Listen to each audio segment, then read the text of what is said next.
The presence of God is the only reality. My last communication to you is for the purpose of creating pure thinking individually. No other person can do your thinking for you. This you must do for yourself if you want to be free. If you accept what others say as an authority, you conform to their thinking, thus you no longer can think freely, you only imitate. Some have not felt the full significance of what I said. Some are unable to think except in terms of what they have already accepted from others, which have become beliefs. Pure thought can have no reaction to beliefs, ideas, and prejudices. Some think that this pure thinking cannot be done in their daily existence. This is but an escape from responsibility to think correctly and succumbing to conformity, which is limitation. Some rebel against the sweeping away of all organized belief. What I want to point out to you is that first of all, you are human beings in whom the presence of God is the only reality. Now this presence is never in opposition to itself in any or all human beings. Now where does this opposition arise from? Suppose we take 4 persons of different denominations. These 4 will be perfectly happy together provided their beliefs are unknown to each other. Immediately their beliefs are known, there is antagonism. Now they do not differ because they are essentially human beings, but because they hold different beliefs. I want you to see clearly that beliefs is the main cause of separation. The other day 2 people were talking in the most friendly manner until one said that he was of a certain faith. Immediately there was a coldness and their friendly feeling disappeared. I spoke to them and explained that all were first of all human beings in whom the one life is the only reality in which they both depended upon for their existence, and that their beliefs were but ideas which they had accepted from another. But if they would take a few minutes to think it out, they would see that both their beliefs were utterly false, because it divided them and caused separation, and this separation was only in their minds and not in reality, for the presence was indivisible and was never in opposition to itself. This was the only truth, there could be no other. You must learn to think purely, for in spirit there is no separation, hence no religious denomination and no differing cults or organizations, no nationality that separates one spiritual being from another. If you look into your own lives, you will see that there is a constant struggle to conform, but there is no need to struggle to live. You live without struggle, but when you struggle to conform, you put life in a prison of your own making. All your effort is merely to adjust your ideas, your feelings, your actions to the dictates of another, to an authority, whether it be system or belief. You will see that this struggle, this effort to conform, to imitate, does not lead to understanding, but makes you hypocritical, insincere to yourself. You do not know what you really think, what you really feel, because you never doubt the pattern. You never question the authority. Like sheep, you follow the dictates of another and are led to the slaughter. Therefore those who lead you destroy you. Now if I tell you that God is love, wisdom and healing, and you accept this as true, yet you do not discern that which is untrue, you will still perpetuate that which is untrue, and the truth is not you. If you still adhere to your division in nationality, in religion, in the differing creeds and cults, then you cannot think purely, for you will only think in accordance with your belief, which separates you, and this is utterly false, for the presence cannot be divided against itself, and this is life, and life is the living you, and you are the one who is living and not your beliefs, nationality, prejudices, and ideas. These are of the mind steeped in illusion and ignorance. Truth is indescribable, and that which is describable is not the truth. But I can tell you what are the hindrances to understanding. By becoming aware of the hindrances yourself, by confronting them, by discerning them, by penetrating them with your pure thought, you will free yourself from them and thereby realize that harmony, that poise of understanding. Then you will see these hindrances with all their subtle variations that prevent you from living in the present. Living in the presence, that in itself is freedom and perfect living, which alone is immortality. Now what I am going to say to you is of great importance. Do not fight these hindrances nor pacifically endure them, but become conscious that they are false, that they are a hindrance to the clarity of true discernment. You can become free only by examining them with your mind utterly free from all attachment, free from prejudice, free from ideas or beliefs. If you use comparisons, then there cannot be understanding. You are only deluding yourselves again. If mind is suffocated with the demands of loyalty, with the fulfillment of certain duties towards any organization which demands conformity, you will be incapable of true understanding. If your mind is attached to particular beliefs and prejudices which satisfy you and give you a sensation of greatness or of power, as long as there is this attachment, there cannot be discernment of the true. It is only when you are unattached that the understanding comes, in which there is no effort, no discipline. The presence requires no effort to express itself, neither has it to discipline itself into action. It itself is pure action, and in this there is the freedom of the individual who realizes it. We see in the world a continual struggle. Each one is seeking security, materially as well as spirituality. In the material, this means piling up wealth and possessions which bring conflict and sorrow. In the spiritual, there is the desire for the acquisition of virtues. Thus virtue becomes a vice. There is no security in either of them. Hence the world becomes the arena of competitive systems of material and spiritual, which creates quarrels and conflicts. Mankind has separated the world into the material and the spiritual, but there is no separation anywhere. The one is but the expression of the other. All is of the one source, division is in the mind, and this is the cause of struggle. When you become aware that you are the creator of your own prison and no one can break down these prison walls but yourself, you will begin to destroy these walls. Being a prisoner of wanting and craving, you are perpetually concerned about what is truth, what is God, what is light. You can know this only when you are out of prison. But if in the intensity of your suffering, if you only try to imagine what is freedom without knowing the cause of your suffering, you do not break down the walls of your prison, but merely bring an idea into your prison. It is only by breaking down the illusion created through wanting, through craving, that you rid the mind of the idea of destruction, so that there is no longer a struggle. Struggle is limitation, and limitation is born through craving. Immortality, eternity cannot be grasped by a mind in limitation, but by living in the presence, that ever present with intensity, but without struggle, for the present alone is eternity. In the present alone is the fullness of understanding, which is supreme intelligence. The mind is forced to grasp the truth that the infinite intelligence, the presence, is within you. This pure thought is possible only when all illusions have been discerned. There need be no mental effort to realize that there is a cosmic power resident within your own mind and body, for this must be so. Presence is ever present, and the present then is the only reality. He that cometh to God must know that he is. Therefore, through pure thought we arrive at the conclusion that God, the presence, is within us now. This enables us to act intelligently, free from limitation, free from craving, free from fear, free from false beliefs that separate mankind. The presence is active now in your affairs. But if you look away from the living presence, this indwelling intelligence, to look upon appearances, then you will be lost in the illusion. The realization of the immediate presence of God in your affairs is so effective when understood that it eliminates from the mind all fear, all craving, all limitation. When the cause of fear, craving, and limitation is discerned, it falls away, it is dissolved, and reality takes its place. By understanding what is not true, we arrive at that which is true. You are the expression of life itself, the expression of the living presence. Steadfastly refuse to let tradition affect your thinking. Do your own thinking, free from tradition and limited beliefs. Jesus identified himself with God. At the same time, he discerned the error that kept man in bondage. Therefore, identify yourself with the presence that is ever present, and that is the immediate present. It is not your family, nor tradition, nor your church, nor your nation, nor any special organization that keeps your heart beating. Listen to your heart for a moment and ask yourself, who or what is keeping my heart beating? When you have thought purely, you will come to the only conclusion that is possible, that it is life that is present in you. You are alive with this life.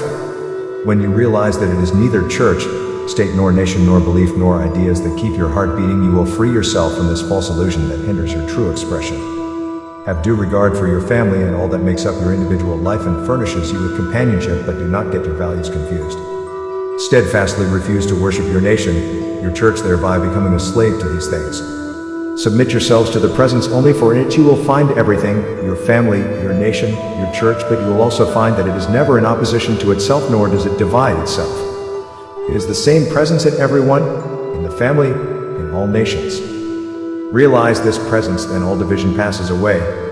In the sanctuary of this silent healing power, all entering free prejudices, free from ideas. Mohammedans, Buddhist, Christian, Jew are all equally aided. There is no distinction made. We of the spirit world are working with you, and when you realize that there is no distinction here, then there should not be any distinction with you either. The work of the sanctuary is continually blessed by the angels of light, the great solar angels of the cosmos. Their blessing is also upon you in your work of the sanctuary.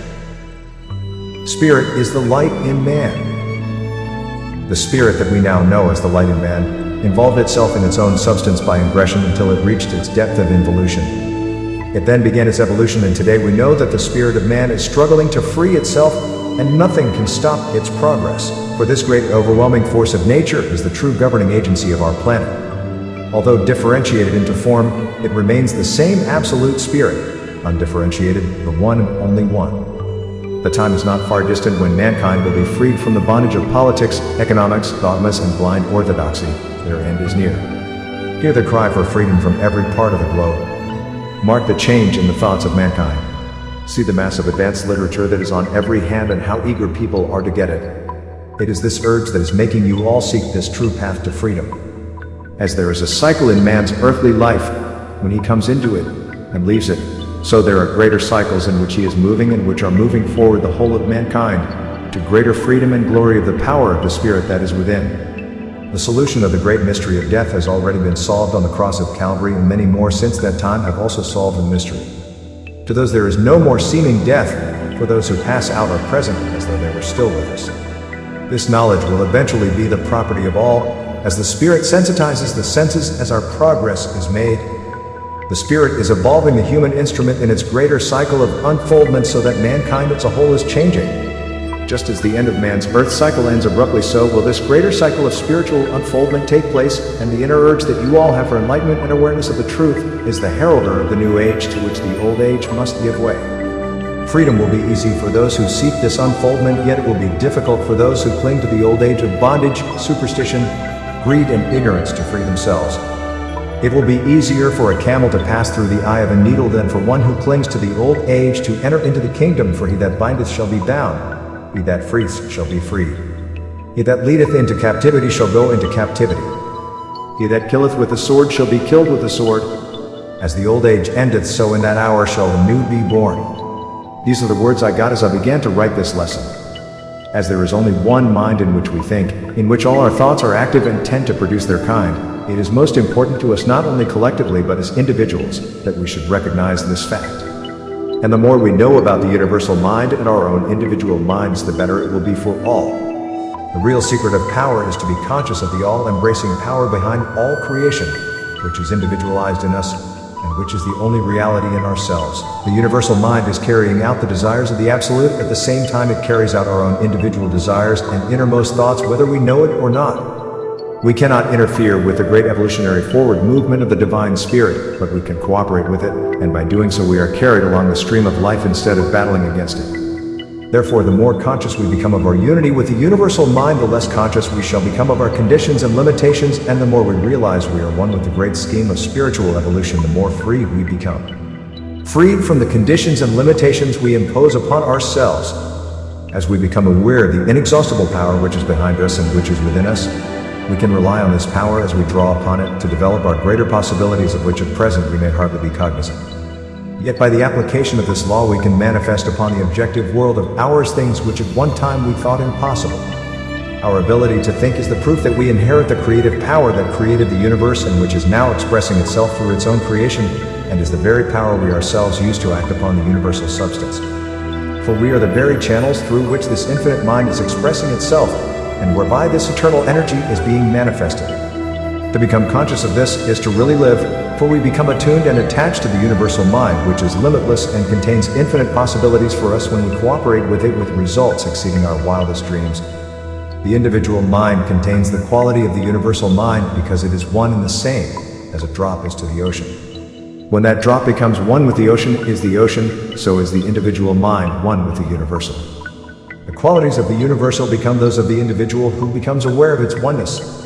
Thus the individual receives its power from the universal to meet every situation which may arise in the individual life. Our ability to overcome conditions depends upon the consciousness of this power. Therefore, the more conscious we become of the source of all power, the greater will be our power to control and master every condition in life. To the degree that you feel the creative mind can and will reproduce your desires, just to that extent will it manifest itself in creating them. Hence, according to your understanding, it shall be done unto you. Therefore, the 100% positive mind becomes the ideal mind. This ideal mind is not obtained by loose imagination without due regard to facts or due regard to our thoughts and emotions. Our habitual mind reacts to our present situation or condition. We must observe what our thoughts and feelings are and if they are dominating us. We should note carefully if our minds are manifesting fear, worry, joy and sorrow, hate and love, doubt and faith, and what are the varying degrees.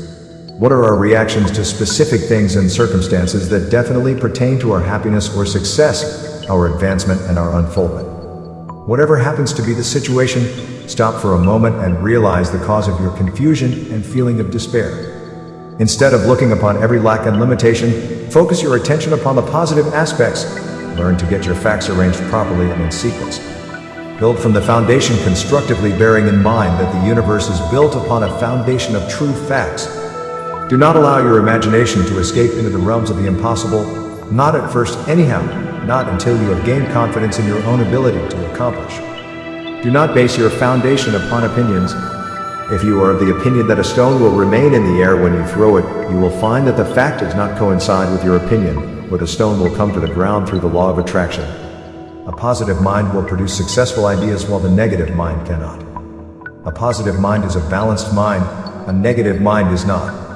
A positive mind allows no outside interference to affect its constructive ideas, a negative mind does. A positive mind learns to reason the cause of any apprehension, a negative mind fears and fails to reason. A positive mind is always calm under difficult circumstances, which leads to successful overcoming. A negative mind becomes irritated, fearful, antagonistic, which breeds defeat. Observe well the separate negative and destructive ideas and suggestions which keep cropping into your mind, for it is by dealing successfully in your mind with these specific negative ideas that victory can be achieved. My experience in helping other people to be well and happy and to accomplish has proved to me over and over again that the necessary elements to health, happiness, and achievement lie hidden in our own minds. Most people do not understand the language of nature because it is too simple. Understanding the power of thought. We are sometimes confused with terms in understanding the power of thought. First of all, let us consider mind as a substance that can be changed and is continually changing according to the thoughts, which are seeds that are sown in mind, and use the mind substance in their formation. Wisdom or intelligence possess the power to produce. Intelligence possesses an identity or consciousness, a combination of will and knowing how. The body is the substance of mind in a passive phase, having no power of its own, although it has natural senses in its own sphere. The soul has intuition and clairvoyance independent of the natural senses. Mind is spiritual matter, and I have found that by the power of my own thought I can change the mind of my patient and produce a chemical change in the body like dissolving a tumor. The general impression with most people is that mind is intelligence with will or direction. Now I make mind a substance subject to the intelligence. The word fire does not mean the material to be consumed, but the process of consuming it. So mind is the spiritual substance that can be changed. The power that governs mind is spirit, consciousness, and intelligence, or will, direction, and intelligence capable of creating. Wisdom is the expression of first cause and is superior to mind and molds it. Thought is a seed which we put into mind, just like a seed of a flower or plant that comes forth in the form of an idea. It then waits like fruit to be eaten. For instance, a thought is sown in the mind while we are ignorant of the truth.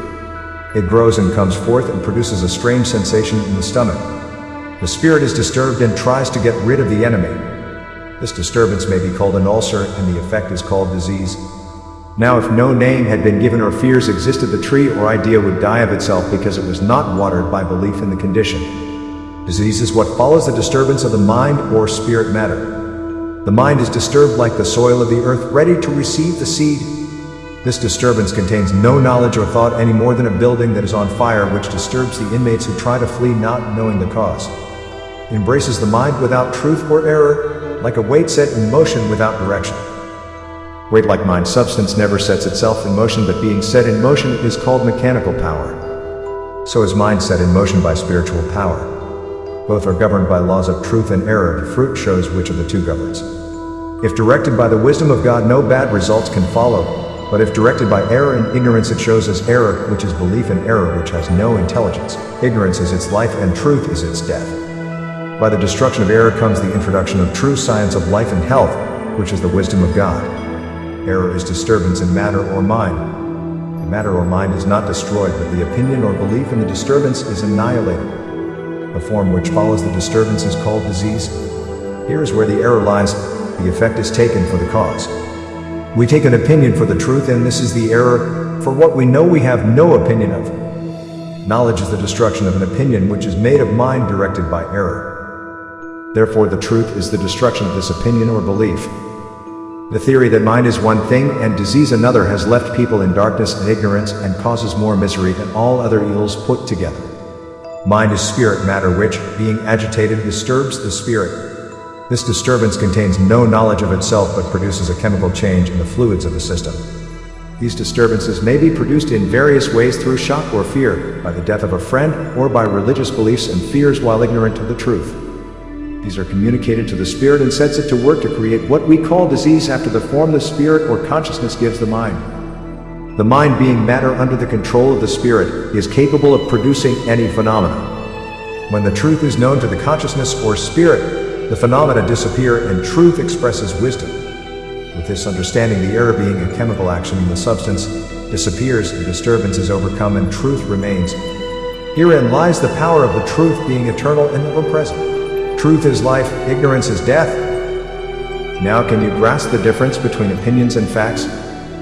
Facts, like mathematics, is scientific, and opinions and beliefs are not scientific and create error. Facts is knowledge, and where there is knowledge there is truth. Opinions, like beliefs, have no knowledge, and without knowledge we are liable to error. The truth shall set you free. And the Word was with God, and the Word was God, and the Word was made flesh and dwelt amongst us. This is the wisdom of God, the perfect expression of the I Am. So the prophets know the eternal secret. The I Am was made flesh and dwelt amongst us. There is only one infinite mind in which everything is and can be created. Therefore all must be mind. Matter dissolves into mind substance when energy is applied to it, thus proving this to be a fact. Jesus said, "He who is greatest amongst you is the servant of you all," thus revealing the Father as the all-perfect wisdom, the perfect giver, the servant of all, showing the great truth that to become aware of this, the divine nature expresses itself of its own free will. This is the great knowledge sought by all, yet how simple is the truth. Once the spirit in man recognizes its source, it is free. Jesus proved the freedom of this truth by freeing others by the same truth. And by this self-same truth I will free you also. The majority of people talk so glibly about that which is within. They talk about this thing which is within as if it were something apart from themselves, something separate and distinct. If this is so with you, then this thing is worthless and has no power and no wisdom. It is just an image in the mind, an opinion or belief. Those who are in this stage are almost in the same position as those who know nothing about it. Thou shalt not have an image before me. The truth is, we are the individualization of the infinite spirit and live and move in infinite mind, and to know this our reality is proof against all error. This is the problem that eludes the intellectuals. They try to make truth conform to the standard of their limited thought, forming it into creeds, dogmas, and opinions, limiting themselves and their adherents. The infinite is now as it was before it particularized itself and determined itself into finite selves, whom we know here as men and women, ourselves, in conditions of time, but the majority do not realize this. As infinite they had no beginning, while in their manifestation as unit selves in time had a beginning and have an end. When they withdraw from certain conditions of time into inner states of being where time is replaced with state, there is a beginning and an ending to each state of conscious life so far as regards the outward manifestation of the same inner self and through all changing states. Yet the same unit had no beginning and consequently can have no ending as regards its actual life principle. There is a beginning and ending to every stage through which the spirit must pass, but the inmost life itself knows neither beginning nor ending, though apparently differentiated as a unit of life, yet is undifferentiated as to the life itself. Consciousness never occurs apart from life, nor does it cease when life withdraws from its various states. It is life that is the essential substratum underlying the phenomena of consciousness, for consciousness is a quality inherent in life itself, and it is the one infinite conscious life, and is the source and basis of being and becoming the ultimate reality. Paul says, "We live and move and have our being in Him." There is but one life, infinite, ineffable, inscrutable in itself, which is made manifest by and is the central animating principle in every form that appears to have life of its own, in every world, in every sphere, throughout the myriad universes of universes. Although the infinite will ever remain inscrutable, unknowable, and incomprehensible, we can become aware knowing that we are the expression of the infinite life which is not subject to any law, state, or condition of being, yet this life which is ours by divine right expresses itself in an infinity of forms. To identify ourselves with this life and the wisdom of its true expression is the guard against all error, beliefs, and opinions of others, no matter who or to what organization they belong. We will be fortified against all that assails us from without, when we know ourselves from within to be one with the one life that is eternal, birthless, and deathless. I will put my law in their inward parts and write it in their hearts, and I will be their God, and they shall be my people. And they shall teach no more every man his neighbor and every man his brother, saying, Know the Lord, for they shall know me, from the least of them to the greatest of them, saith the Lord. Jeremiah 31:33-34. The infinite mind is all there is. The infinite mind is all there is, and there is nothing else. There is no outside it. All creation must be in it and of it. Therefore all is mind. This is the only logical conclusion we can come to. It is with this foundation that all those who realized it have become great. Matter is a term given to the opinion which we hold in regard to it. Yet no one has been able to define what matter is. Scientists have proved that matter changes into a substance unknowable. This substance is mind. All is mind substance, therefore your body is mind substance. This mind substance is changeable and changes according to our beliefs, opinions and fears in regard to disease, death and other external experiences. The animating power in the infinite or universal mind is spirit. This spirit causes all form and changes in that form to take place. It is the ruling factor which brings forth universes, planets and all forms of life that exist upon them. This spirit is consciousness. It is self-conscious, that is, it is more than consciousness, it has will and direction, and has intelligence as well. It is the controlling factor in the infinite mind, and it is the controlling factor in finite mind. It is the only thing that has consciousness, therefore all creations having consciousness must have infinite spirit. It is the power behind thought. Thought is its means of creation. Its thought carries with it the means of sustaining its creation, and this creation is the intelligence in action. The infinite is the whole, the finite is that which is the image and likeness within that whole, with the same spirit functioning in the same mind substance, with the same creative mode of action. That is why the finite is the image and likeness of the infinite. To the degree of our understanding in regard to this, so is our power increased, so are we freed from all limitation, sickness and death. There can be no imperfection in the image and likeness of the infinite, then any imperfection must come through our ignorance of this truth. The more we realize this to be true, the less we will react to the external, the less we will believe in sickness and death, the less we will believe in failure and limitation. The more we can discern our thoughts, emotions, cravings, and desires, so we will be able to strike at their roots and destroy them. When we discern our errors and our belief in them, we will know what is not real. When we discern what is not the truth, we will be better able to understand the real. Then the truth shall set us free. When we rid ourselves of our beliefs and opinions, the real which is always present will be established in us. Our beliefs are mostly based upon the opinions of others. Our beliefs, when established in us, become subconscious and active and tend to change the mind substance, which includes our body and which changes according to the dominant ideas we hold in our minds. This change takes place because the substance is changeable. If our beliefs are created through ignorance, these beliefs reproduce themselves, and this is the illusion. This is a self-evident fact that cannot be denied. Our belief in disease produces disease. Our belief in the truth of the one living, ever-present, perfect God is our freedom. God does not have to be created by us. He is now as he always was, the omnipresent, omnipotent omniscience.